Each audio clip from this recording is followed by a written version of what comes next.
আজ বৃহস্পতিবার খড়গপুর এসডিও অফিসে মনোনয়নপত্র জমা দিলেন এক ঝাঁক তৃণমূল প্রার্থী। এদিন মেদিনীপুর বটতলা কালী মন্দিরে পুজো দিয়ে সবংয়ের তৃণমূল প্রার্থী মানস ভূঁইয়া খড়গপুর এসডিও অফিসে মনোনয়নপত্র জমা দেন।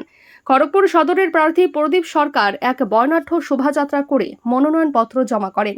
দাঁতনের মানিক মাইতি, কেশিয়ারের রামজীবন মান্ডি, নারায়ণগড়ের প্রতিভা রানী মাইতি, খড়গপুরের কেন্দ্রের দীনেন রায় এদিন মনোনয়নপত্র জমা করেন।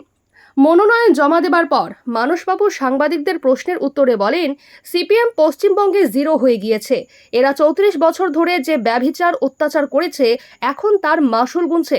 কঙ্কাল কাণ্ড থেকে খুন, ধর্ষণ, বাড়িতে আগুন, শুধু সবংয়ে 29টা খুন, 6 জন মহিলা গণধর্ষিতা হয়েছেন, 8টা বাড়ি আগুনে পুড়েছে, 18,000 বাড়ি লুট হয়েছে। এরা এখন বনবাসে আছে। নিজেদের লাল পতাকাগুলো নিজেদের গোডাউনে রেখে এখন বিজেপির পদ্মফুলের পতাকা ধরেছে। সবংয়ের 67,000 সিপিএম এর ভোট ছিল, এখন 6,000-এ ঠেকেছে। সবংয়ের মাটিতে কংগ্রেস সিপিএম হাতে হাত মিলিয়ে 2021 সালে বিজেপিকে ভোট দিয়েছে। বিজেপি বলে সবংয়ে কিছু নেই, সিপিএমে যারা অত্যাচার চালাতো সেই লোকগুলো এখন পদ্মফুলের চাষি হয়েছে, পদ্মফুলের পতাকা নিয়ে ঘুরছে। বামপন্থীরা নিজেদের ভোট বিজেপিতে ঠেলে দিয়েছে, কারণ মমতা ব্যানার্জিকে আটকাতে হবে। বাংলার মাটিতে সাম্প্রদায়িক শক্তিকে জায়গা করে দিয়েছে ওরা। হিন্দু মুসলমানের মধ্যে সম্প্রীতি, আমরা এই আদর্শে চলছি, আমরা এই আদর্শে বিশ্বাস করি। অপরদিকে প্রদীপ সরকার সাংবাদিকদের প্রশ্নের উত্তরে বলেন, আজ মানুষের জনজোয়ার দেখে মনে হচ্ছে খড়গপুরের মানুষ বার্তা দিচ্ছে তারা তৃণমূলকে চায়।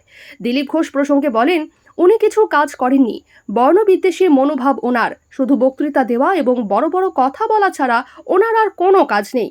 প্রদীপ শহরের সমস্ত মানুষ, সব তৃণমূল কর্মী, কোর কমিটির নেতৃত্ববৃন্দ এবং মেদিনীপুরের এমপি জুন মালিয়াকে ধন্যবাদ জানান শোভাযাত্রায় অংশগ্রহণ করার জন্য।